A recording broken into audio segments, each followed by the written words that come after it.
LGBT अगर मैं words में कहूँ तो वर्ड्स में मैं उसको एक्सप्लेन नहीं कर सकती क्योंकि वो बहुत बड़ा एक you look see just like एक ह्यूज अम्ब्रेला, एक बहुत बड़ी वो अम्ब्रेला है कि जिसमें डिफरेंट डिफरेंट कलर्स आपको देखने को मिलेंगे और अलग अलग जो है प्रेफरेंस के लोग आपको मिलेंगे। लाइक आपका LGBT, ठीक है, एंड Q+ भी उसमें ऐड हो गया है, जैसे कि गे, लेस्बियन, ट्रांसजेंडर, बायसेक्सुअल, इस तरह के बहुत से लोग हैं जो हमारी कम्युनिटी में आपको देखने को मिलेंगे। नमस्कार, मेरा नाम है सुरेंद्र सिंह और आप देख रहे हैं SM न्यूज़। हमारे साथ कृष्णा हैं और कृष्णा से मैं पिछले 2-3 साल पहले मुलाकात हुई थी, जिन्होंने मुझे LGBTQ के बारे में पूरी जानकारी दी थी, लेकिन मैं इसको जितना समझ पाया, मैं चाहूँगा दर्शक भी इस विषय को समझें।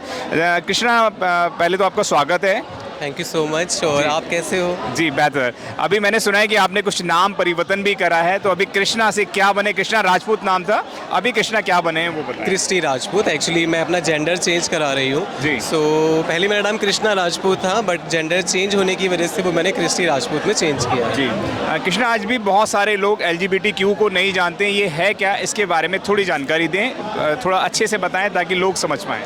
सी LGBT अगर मैं वर्ड्स में कहूँ तो वर्ड्स में मैं उसको एक्सप्लेन नहीं कर सकती क्योंकि वो बहुत बड़ा एक you look see just like एक ह्यूज अम्ब्रेला, एक बहुत बड़ी वो अम्ब्रेला है कि जिसमें डिफरेंट डिफरेंट कलर्स आपको देखने को मिलेंगे और अलग अलग जो है प्रेफरेंस के लोग आपको मिलेंगे। लाइक आपका LGBT, ठीक है, एंड Q+ भी उसमें ऐड हो गया है, जैसे कि गे, लेस्बियन, ट्रांसजेंडर, बायसेक्सुअल, इस तरह के बहुत से लोग हैं जो हमारी कम्युनिटी में आपको देखने को मिलेंगे। जी, लेकिन आज भी लोग इसको बड़ी अलग नज़र से देखते हैं, यानी कि हीन भावना से देखते हैं।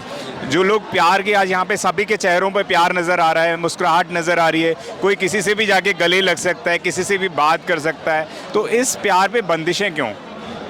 देखो, हम जिस समाज में रहते हैं ना, उस समाज में आज भी चीज़ें जो हैं वो खुलकर सामने नहीं आ पा रही है। लोग आज भी उस चीज़ को नहीं समझ रहे हैं कि गे का एक्चुअल मीनिंग क्या होता है, कि ट्रांस का एक्चुअल मीनिंग क्या होता है। इस वजह से ना जैसे आप देख रहे होंगे पीछे इतना क्राउड है, इतने सारे लोग यहाँ पर आए हैं। हम यहाँ पे सिर्फ क्यों इकट्ठे हुए हैं? सिर्फ एक सेल्फ रिस्पेक्ट के लिए, एक प्यार के लिए और एक अपने अधिकार के लिए जो हम चाहते हैं। लाइक नॉर्मल लोग भी तो हैं, हर चीज़ वो जी रहे हैं, वोट वो दे रहे हैं, सांस वो ले रहे हैं, एक नॉर्मल लाइफ वो जी रहे हैं, तो नॉर्मल लाइफ तो हम भी जी रहे हैं ना। तो क्यों ऐसा हो रहा है कि हमें समाज से बिल्कुल डिफरेंट रखा जा रहा है? जी, ये क्यों समाज से डिफरेंट रखा जाता है? आज भी माता पिता भी इसको नहीं समझते हैं। इवन कृष्णा, मैंने तो ये भी देखा है सृष्टि कि लोग जो है ना, बच्चे इस बात को बोल नहीं पाते हैं, मन ही मन में घुटते रहते हैं और कहीं ना कहीं बहुत सुसाइड जैसी बातें भी आ जाती हैं सामने, क्योंकि वो समाज के सामने एक्सप्लेन नहीं कर पाते हैं। तो क्या कहना चाहेंगे उन बच्चों के लिए, उन लोगों के लिए जो इस कम्युनिटी से आते हैं? उनको क्या करना चाहिए? अपने पेरेंट्स के साथ किस तरीके से शेयर करना चाहिए? मैं आपका वाकया भी जानूंगा तीसरे सवाल के अंदर, कि जब आपने कभी अपने माता पिता को बताया होगा तो क्या रिएक्शन रहे होंगे, तो उसके बाद उन्होंने कैसा महसूस करा और आपने किस तरीके से व्यवस्था को चेंज किया, वह जानूंगा। देखो, इस चीज़ को फेस करना तो बहुत डिफरेंट है। मतलब मेरे लिए तो बहुत ज़्यादा डिफरेंट है, क्योंकि मेन प्रॉब्लम क्या है ना कि हमारे जिस हम समाज में रह रहे हैं ना, यहाँ पे सबसे पहले जो हमारी फ़ाइट होती है, लोग कहते हैं ना कि सोसाइटी से हमारी फ़ाइट होती है, बट मुझे लगता था कि मेरी पहली फ़ाइट, अगर मैं अपने लिए कहूँ तो वो पहली फ़ाइट मेरे समाज से ना हो के मेरी फैमिली से हुई। क्योंकि सबसे पहली चीज़, हमारी फैमिली इस चीज़ को एक्सेप्ट नहीं करती है कि हम कौन हैं, क्या हैं। उन्हें लगता है कि एक बीमारी है कि अगर ये बच्चा हमारे दूसरे बच्चों के साथ रहेगा या घर में रहेगा तो शायद वो हमारे दूसरे बच्चों की जैसा ना हो जाए। बट मैं बस यही कहना चाहूँगी कि ये कोई बीमारी नहीं है कि मेरे छूने से किसी को हो जाएगी या मेरे साथ रहने से किसी को हो जाएगी। एंड सेकेंड चीज़ कि जो मेरी सोसाइटी के, जो मेरी कम्युनिटी के लोग हैं LGBT के, मैंने यही कहना चाहूँगी कि सबसे पहले जो है एक अच्छी एजुकेशंस ले, क्योंकि एजुकेशन जो है वो बहुत ज़रूरी है अकॉर्डिंग टू मी। बिकॉज अगर आपके पास एक अच्छी एजुकेशन है, अगर इन केस आपकी फैमिली आपको एक्सेप्ट नहीं करती है एंड आपकी फैमिली आपको घर से अलग कर देती है, तो आपके पास एक बेहतर एजुकेशन है जिसके चलते आप अपने पैरों पे खड़े हो सकते हैं, आप कहीं जॉब कर सकते हैं। सो फर्स्ट ऑफ ऑल मैं अपनी कम्युनिटी को यही कहूँगी कि एजुकेशन इज़ वेरी मस्ट। सबसे पहले एजुकेशंस ले, जब एजुकेशंस आपके पास आएगी तो आप फाइनेंशियली स्ट्रांग हो जाएंगे। फाइनेंशियली स्ट्रांग होंगे तो ठीक है, अगर आपको सोसाइटी या आपकी फैमिली आपको अलग कर भी रही है दूसरे लोगों से, तो एटलीस्ट आप अपनी ज़िंदगी अपने तरीके से जी सकते हैं। जी, और जो मैंने आपसे एक सवाल पूछा था, कुछ लोग सुसाइड कर लेते हैं, मन ही मन घुटते रहते हैं, अपनी कम्युनिटी के अलावा और कहीं नहीं बता पाते हैं, ऐसे लोगों के लिए क्या कहना चाहेंगे? देखो, सुसाइड करना कोई सोल्यूशन तो नहीं है। देखो, अगर हर इंसान आज की डेट में दुखी है, अगर हर इंसान ऐसे ही सुसाइड करने लगा तो शायद ये दुनिया ही इंसानों से ख़त्म हो जाएगी। तो मैं सिंपल सा कहना चाहूँगी कि सुसाइड कोई सोल्यूशंस नहीं। कहते कि मरना बहुत ईजी होता है, आपने कुछ भी खाया, जस्ट लाइक आपने मौत को एक्सेप्ट कर लिया, बट सबसे डिफ़िकल्ट होता है जीना, कि जीने के बाद भी आप सारी चीज़ों को एक्सेप्ट कर रहे हो, चाहे वो आपका पेन है, चाहे वो आपका स्ट्रगल है, वो डिसरिस्पेक्ट है। सो प्लीज़ मेरी हम्बल रिक्वेस्ट है कि सुसाइड जैसा रास्ता आप कभी चूज़ ना करें। सुसाइड ना करें तो वो ज़्यादा अच्छा है। उस सिचुएशंस को और उस चीज़ से लड़ने की, उस चीज़ को फाइट करने की कोशिश करें, बस सुसाइड कभी ना करें। उन माता पिताओं के लिए क्या कहना चाहेंगे जो इसको कभी एक्सेप्ट ही नहीं करके राजी? मैं देखो पेरेंट्स के लिए यही कहना चाहूँगी कि प्लीज़ हमें एक्सेप्ट कर लीजिए, हम भी आप ही के बच्चे हैं, आपसे अलग नहीं हैं।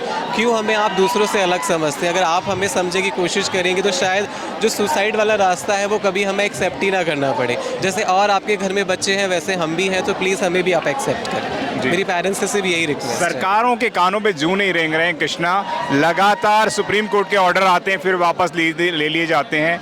लोग कहते हैं संस्कृति खराब हो जाएगी। मैं इसे संस्कृति खराब करने का नहीं कहूँगी। अगर आप पुरानी हिस्ट्री उठाकर देखें, महाभारत उठा के देखें, अगर आप रामायण भी उठा के देखते हैं तो हर जगह इसका जिक्र किया गया है। अगर आप आगे ज़माने में भी जाते हैं, हिस्ट्री में भी जाते हैं, तो पहले ज़माने में क्या होता था कि महारानियों के प्रोटेक्शंस के लिए किडनैप यानी हिंदुओं को रखा जाता था। अगर वो चीज़ वहाँ पे गलत होती तो जो सरकार है वो एग्जैक्टली राइट, सो वो लोग उसे गलत क्यों मान रहे हैं? ठीक है, अगर ये चीज़ें गलत होती तो उस टाइम में भी इस चीज़ों को गलत माना जाता। बट हिस्ट्री में साफ ये चीज़ें मेंशन है कि हम भी कहीं ना कहीं कहते हैं ना कि देवता यानी भगवान के हम दूत हैं। अगर हम रामायण की अगर हम बात करें तो जब राम जी को 14 वर्ष का वनवास हुआ था, तो राम जी जब वनवास के लिए जा रहे थे, तो जब पूरे अयोध्या वासी जब आए थे रिक्वेस्ट करने के लिए, उनको रोकने के लिए कि उनके साथ साथ जो है किन्नर समुदाय के लोग यानी हिंदू समाज के लोग भी वहाँ पर आए थे। सो वो चीज़ गलत नहीं है। बट अब मुझे नहीं पता कि सोसाइटी कहे या सरकार कहे वो उसको एक गलत नज़रिए से क्यों देखती है। अगर शायद सरकार अपने आप को थोड़ा सा चेंज करने की कोशिश करे तो शायद हो सकता है कि आगे जाकर ये सोसाइटी भी किसी हद तक शायद चेंज हो जाए। कई देशों के अंदर इसको मान्यता मिल गई है, लेकिन भारत को मान्यता मिलने में इतना ढीला रवैया क्यों? मुझे ये चीज़ आज तक नहीं समझ में आई कि क्यों ऐसा हो रहा है कि भारत में इस चीज़ को क्यों राइट्स नहीं मिल रहे हैं, क्यों जो है सुप्रीम कोर्ट कह लो या नॉर्मल इंडिया की गवर्नमेंट कह लो, को वो चीज़ को क्यों एक्सेप्ट नहीं कर रही है। मुझे नहीं ये चीज़ समझ में आ रही है। बट मेरी उनसे सिर्फ एक ही रिक्वेस्ट है कि प्लीज़ जितना जल्दी हो सके इन चीज़ों पर काम करें, क्योंकि अगर और हम कंट्री की बात करें, अगर और स्टेट की बात करें तो वहाँ पर चीज़ें बहुत नॉर्मल है, बहुत कॉमन है ये चीज़ें। सिर्फ इंडिया में ही क्यों दिया गया है? क्योंकि बिकॉज ऑफ सोसाइटी, क्योंकि सोसाइटी इस तरीके से देख रही है, उसी वजह से वो जो एक गलत मैसेज है वो मैसेज सुप्रीम कोर्ट तक या हमारी गवर्नमेंट तक जा रहा है, जिसकी वजह से गवर्नमेंट जो है इस चीज़ को डिस्क्रिमिनाई कर रही है या किसी अलग तरीके से देख रही है। अब जैसे आज हम लोग यहाँ पे खड़े हुए हैं, ये आज हमारे कहते हैं गर्व उत्सव है, प्राइड है हमारी, दिल्ली क्वेयर प्राइड 2024 की है। तो यहाँ पर भी हम लोग इसीलिए इकट्ठे हुए हैं कि एटलीस्ट जो हमारे राइट हैं, जो बेसिक हमारे राइट हैं, हम ज़्यादा राइट आपसे नहीं मांग रहे, जो बेसिक हमारे राइट्स हैं सिर्फ वो राइट्स हमें जो है मिलने चाहिए। तो सुप्रीम कोर्ट से हमारी बस यही गुजारिश है। थैंक यू कृष्णा, जो आपने हमसे बात करा। Srishti, so much, thank you so much, thank you. जिसका आपको था बेसब्री से इंतज़ार, बहुजन समाज का ऐतिहासिक कैलेंडर 2025 अब आपके बीच आ गया है। आप अपना कैलेंडर आज ही बुक करवाएं। आप मुझे मेरे नंबर पर कॉल कर सकते हैं या अपना कैलेंडर बुक कराने के लिए मुझे व्हाट्सएप भी कर सकते हैं। मेरा नंबर है 9910886670। आप मुझे अभी कॉल करके अपना कैलेंडर बुक करा सकते हैं। अगर आपने अभी तक हमारा चैनल सब्सक्राइब नहीं किया है तो सब्सक्राइब करें और घंटी का बटन बिल्कुल भी दबाना ना भूलें, ताकि सभी लेटेस्ट खबरें पहुंच सकें आप पे सबसे पहले।